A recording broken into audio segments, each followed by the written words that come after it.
بسم اللہ الرحمن الرحیم۔ ناظرین و سامعین کرام،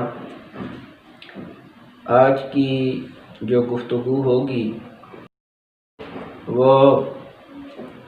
انہی ایام کے اندر ایک ہونے والا ایک المناک اور تکلیف دہ واقعہ ہے کہ ہمارے اہل سنت کی ایک نمائندہ شخصیت سے دوران گفتگو قابل مذمت اور قابل گرفت الفاظ نکلے، اور وہ الفاظ جو تھے وہ حضرت سیدہ کائنات مخدومہ کائنات حضرت سیدۃ النساء فاطمہ الزہرا رضی اللہ تعالی عنہا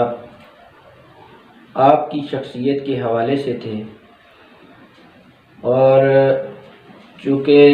یہ الفاظ جو ہیں ان کی شان اور ان کے اعلیٰ مقام کے خلاف ہیں۔ جو الفاظ تھے وہ عذر کے طور پر نقل کر رہا ہوں، ورنہ اصولی طور پر دل نہیں چاہتا کہ ایسے الفاظ کو نقل بھی کیا جائے۔ دوران گفتگو انہوں نے یہ بات کی کہ جب حضرت فاطمہ رضی اللہ تعالی عنہا باغ فتح کو مانگنے کے لیے جا رہی تھیں تو العیاذ باللہ وہ خطا پر تھی، اور جب نبی کریم علیہ السلام کی حدیث پاک پہنچی تو تب انہوں نے سر تسلیم خم کر لیا۔ بنیادی اعتراض جو ہے،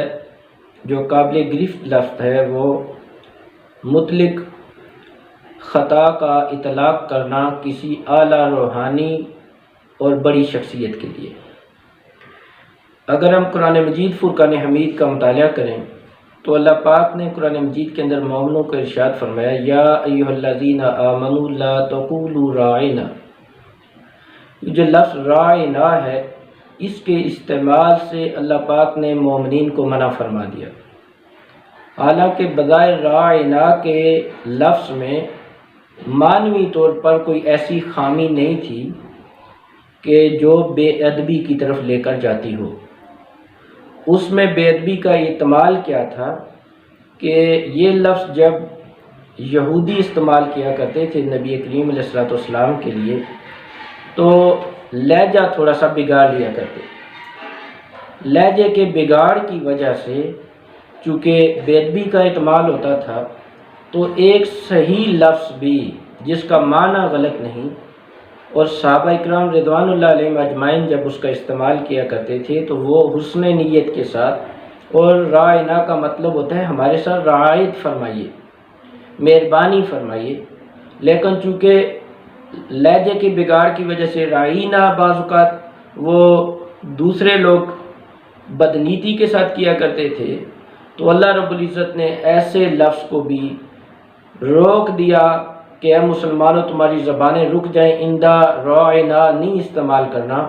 کیونکہ تم تو حسن نیت کے ساتھ استعمال کرتے ہو، لیکن غیر مسلم جو ہیں وہ بدنیتی کے ساتھ استعمال کرتے ہیں، اور اس سے بے ادبی کا احتمال پیدا ہوتا ہے۔ آپ لوگوں نے اب کہنا ہے تو کیا کہنا ہے، وَقُولُ انظُرْنَا، اے نبی ہماری طرف نظر فرمائے۔ تو لفظ ہی بدل دیا اللہ رب العزت نے صرف اس وجہ سے کہ غیر مسلم اس کا استعمال غلط کیا کرتے تھے، مسلمان اس کا استعمال ادب، احترام اور عزت کے ساتھ ہی کیا کرتے تھے۔ تو قرآن مجید فرقان حمید کے مطالعے سے اور قرآن مجید فرقان حمید کے مزاج سے جو ہمیں آداب ملتے ہیں وہ کیا ملتے ہیں کہ جب ہم کسی اعلیٰ شخصیت کے لیے، چونکہ سیدۃ النساء حضور کے جگر کا ٹکڑا ہے، حضور کے صحابہ اور اہل بیت کا احترام حضور کی نسبت کی وجہ سے ہے، تو ہمیں ان شخصیات کے لیے بھی جب کسی لفظ کا استعمال کرنا ہے بہترین لفظ کا انتخاب کرنا ہے، پہلی چیز۔ دوسری چیز، جب ہم نے لہجہ اختیار کرنا ہے تو لہجہ بھی ہمارا عاجزی والا، انکساری والا، شائستگی والا اور انتہائی ادب و احترام والا لہجہ ہم نے استعمال کرنا ہے۔ اب اگر راعنا کے لفظ کے مقابل جو ڈاکٹر اشرف جلالی موصوف نے لفظ جو بولا وہ خطا کا لفظ ہے، اور خطا کا مطلق جو استعمال ہے اور لفظ خطا کا جو معنی ہے اس میں توہین اور تنقیص کے پہلو باقاعدہ طور پر موجود ہیں۔ رائے نامے تو توہین اور تنقیص معنوی اعتبار سے لغوی اعتبار سے موجود نہیں ہے، لیکن یہاں پر خطا کا جو لفظ ہے اس میں معنوی اعتبار سے بھی توہین اور تنقیص کا پہلو موجود ہے لفظ خطا میں۔ اور دوسرا انہوں نے پھر مطلق اس کو استعمال کیا، حالانکہ اسلامی تاریخ میں فدق کے معاملے میں کسی بھی شخصیت نے خطائے اجتہادی کا قول بھی سیدۃ النساء علیہ السلام کے حوالے سے استعمال کرتے ہوئے 100 بار سوچا ہے، اجتہادی خطا کا بھی اطلاق ہمیں نظر نہیں آتا۔ تو یہ لفظ چونکہ قابل گرفت ہے۔ دوسرا، ڈاکٹر صاحب موصوف کا لہجہ بھی اس وقت علمی لہجہ تھا، تکبر والا لہجہ تھا، اور ان کے لہجے میں ایک خاص جو شیلا پن نظر آ رہا تھا، یعنی ان کو اندازہ ہی نہیں ہو رہا تھا کہ میں کتنی بڑی شخصیت کے حوالے سے گفتگو کروں۔ تو دونوں بگاڑ موجود تھے، یعنی جن دو بگاڑ کو قرآن مجید فرقان حمید گرفت فرما رہا ہے، ایک گرفت قرآن مجید فرقان حمید یہ فرما رہا ہے الفاظ کا بہترین چناؤ، اور دوسری گرفت جو ہے قرآن مجید فرقان حمید کی کہ لہجہ ٹھیک ہو، کیونکہ لہجے کی وجہ سے ہی رعاینا کا لفظ جو ہے وہ ترک کرایا گیا۔ اگر ہم لہجے کی بات کریں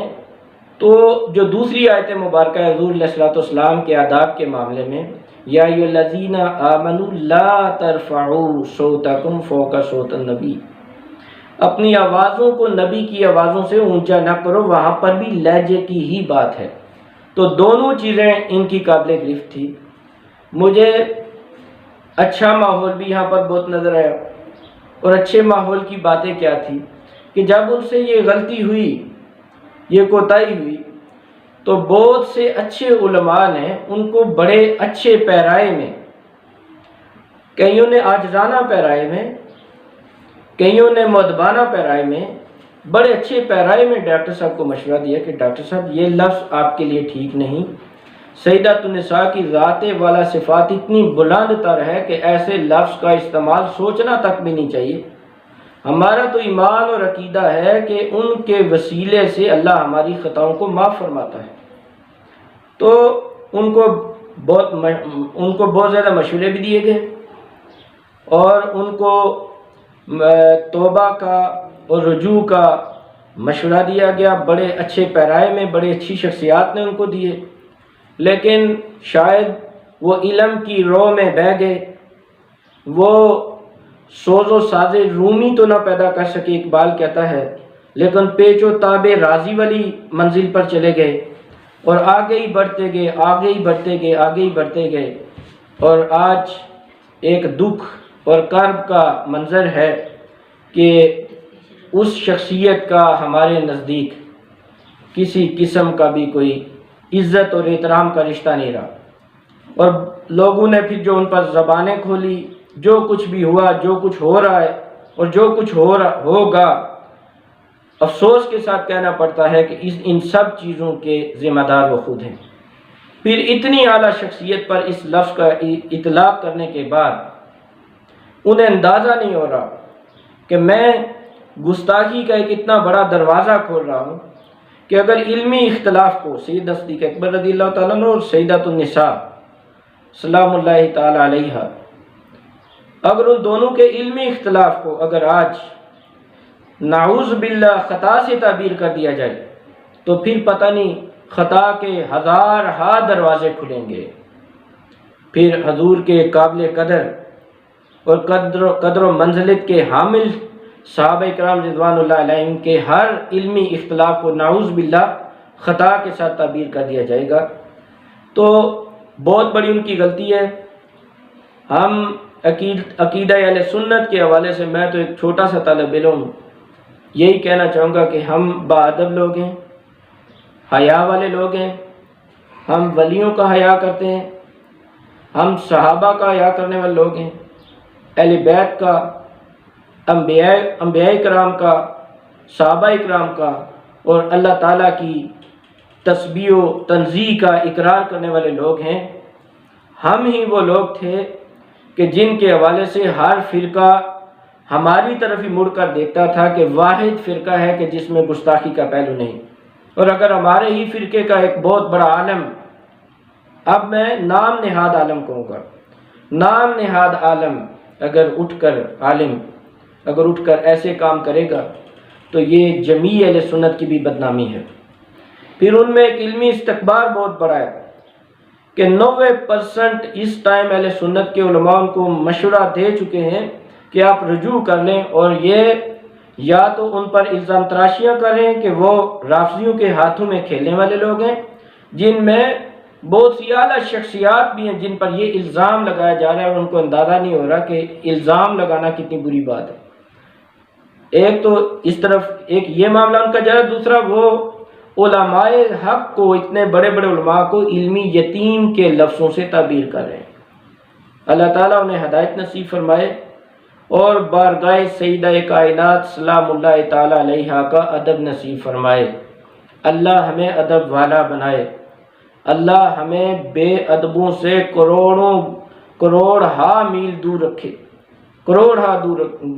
دور رکھے. ہمارا ایک خانقاہی نظام ہے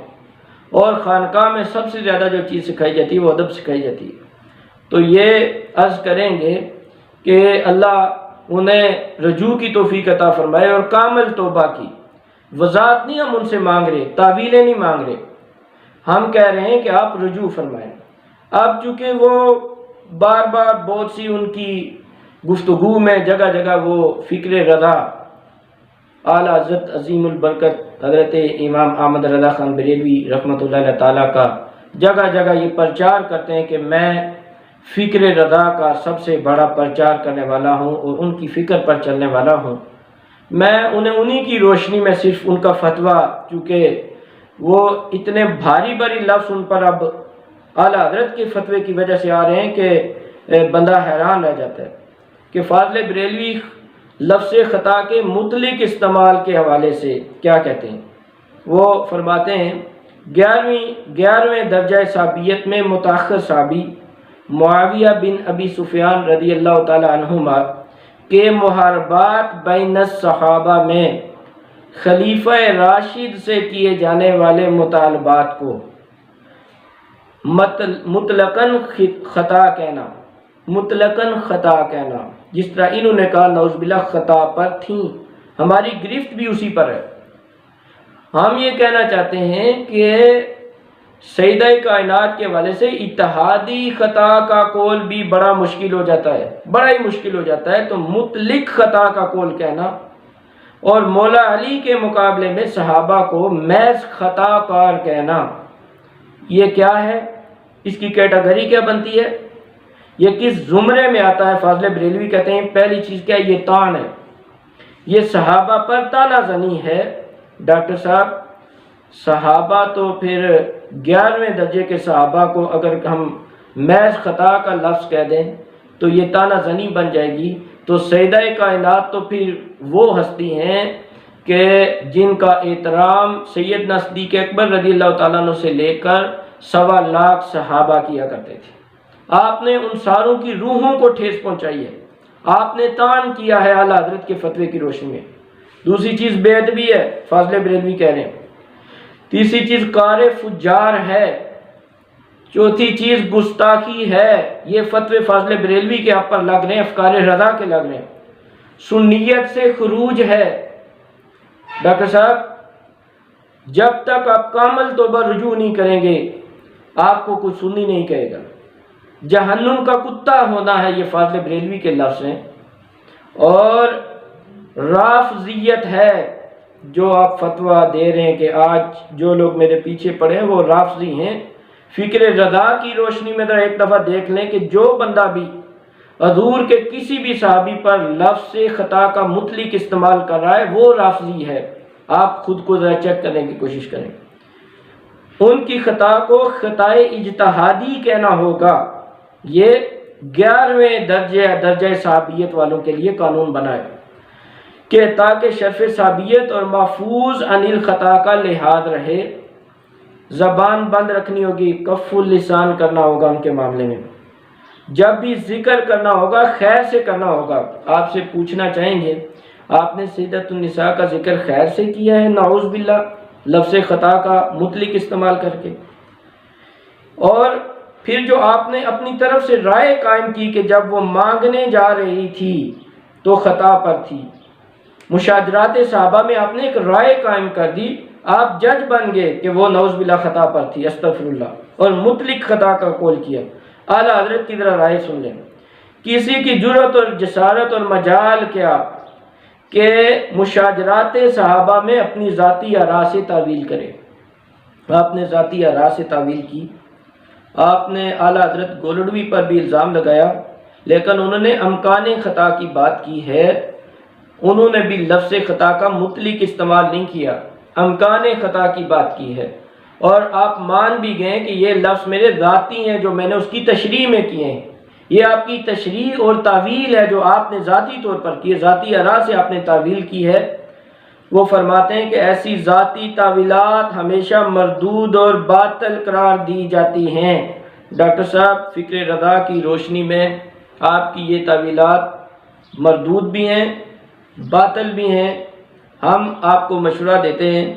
کہ مہربانی فرما کر کامل توبہ، میں نے کتنی جگہ اور بھی یہ بات کر چکا ہوں کہ ڈاکٹر صاحب ہمیں تو امید تھی کہ آپ سنی ہیں، آپ ادب والے ہیں، آپ محبت والے ہیں۔ پہلے دن ہی جب آپ سے کال ہوا تو مجھ سے کچھ لوگوں نے رائے بھی طلب کی، تو میں نے یہی عرض کی کہ وہ سنی ہے، رات کو یار وہ آپ کے سامنے آنسو بہاتے ہوئے معافی مانگیں گے سیدہ کائنات کی بارگاہ سے بھی، حضور کی بارگاہ سے بھی، اور کہیں گے کہ یار مجھ سے کتنی بڑی کہیں بولتے ہوئے ایک سبت لسانی میں غلطی ہو گئی، اور میں اس کے لیے معافی کا خواستگار ہوں، بارگاہ سیدہ سے بھی اور بارگاہ رسول اکرم صلی اللہ تعالی علیہ وسلم سے بھی، کیونکہ میں نے حضور کو شاید ایذا پہنچا دی ہو، ایسا لفظ اس کا استعمال کر کے۔ لیکن آپ کا استکبار تو پھر بڑے قرآن کے الفاظ استعمال کروں گا کہ قرآن مجید فرقان حمید جو کہتا ہے کہ ابا واستکبرا، نہ مانا اور تکبر کیا، یہ دو چیزیں آپ میں بڑے ہی واضح طور پر نظر آ رہی ہیں۔ اللہ آپ کو واپس لے کر آئے، اللہ آپ کو کامل رجوع کی توفیق عطا فرمائے۔ ایک بات جو آپ کہتے ہیں کہ لفظ خطا کے اندر کوئی توہین آمیز بات نہیں ہے، ڈاکٹر صاحب ہندوستان پاکستان کا عرف اگر آپ دیکھیں نا، عرف فقہ میں عرف بھی ہے، عرف کے اعتبار سے ہندوستان اور پاکستان کے اندر جو لفظ خطا کا لفظ ہے یہ کن معنوں میں بے ادبی اور توہین کے معنوں میں استعمال ہوتا ہے۔ آپ جب کسی بندے کو کوئی غلط کام کرتے ہوئے دیکھتے ہیں تو آپ کہتے ہیں تو نے خطا کی ہے۔ لفظ خطا ہمارے عرف میں بری چیز ہے، بری چیز ہے، توہین آمیز چیز ہے، ایک چیز۔ دوسری، اگر لفظ خطا کوئی توہین آمیز لفظ نہیں ہے تو پھر کیوں دعا مانگتے ہیں؟ ربنا لا تؤاخذنا ان نسینا او اخطأنا، اے اللہ ہمیں نہ پکڑنا اگر ہم بھول گئے اور اگر ہم نے خطا کی۔ تو پتہ چلا بعض خطاؤں پر گرفت بھی ہے، اس لیے آپ نے جو مطلق خطا کا قول کر دی اس پر تعویلیں نہ پیش کریں، منطق نہ پیش کریں، فلسفہ نہ پیش کریں، پیچ و تاب راضی نہ کریں، بلکہ سوز و ساز رومی کو بیدار کرنے کی کوشش کریں۔ آپ سننی ہیں، اولیاء کرام کو ماننے والے لوگوں میں سے ہیں، آپ ایسی شخصیات کہ جنہوں نے قلب کے راستے سے، دل کے راستے سے ہو کر جو چیز دماغ کی طرف جاتی ہے، آپ اس راہ کے مسافر خود کو کہنے والے لوگوں میں سے ہیں۔ لیکن اس کے باوجود اگر آپ واپس نہیں آ رہے، رجوع نہیں کر رہے، جمیع اہل سنت آپ سے بیداری کا اور برات کا اعلان کرتی ہے، آپ کے ان جملوں کو گستاخانہ سمجھتی ہے، سنیت سے خروج سمجھتی ہے فاضل بریلوی کی روشنی میں، اور گستاخی سمجھتی ہے، اور اگر آپ اس پر قائم رہتے ہیں تو کوئی بھی سنی اگر آپ کے ساتھ تعلق رکھتا ہے تو وہ بھی اعلیٰ حضرت کے اسی فتوے کی ذات میں آئے گا۔ اللہ تعالی ہم سب کو ہدایت دے، اللہ تعالی ہم سب کو ادب والا بنائے، اللہ ہمیں علم بعد میں عطا فرمائے، ادب پہلے عطا فرمائے، اور کسی بھی مقدس ہستی کا، صاحب قدر و منزلت ہستی کا اللہ ہمیں کبھی بھی گستاخ نہ بنائے۔ اللہ تعالی ہمیں عمل کی توفیق عطا فرمائے۔ وما علینا الا البلاغ المبین۔ شکریہ۔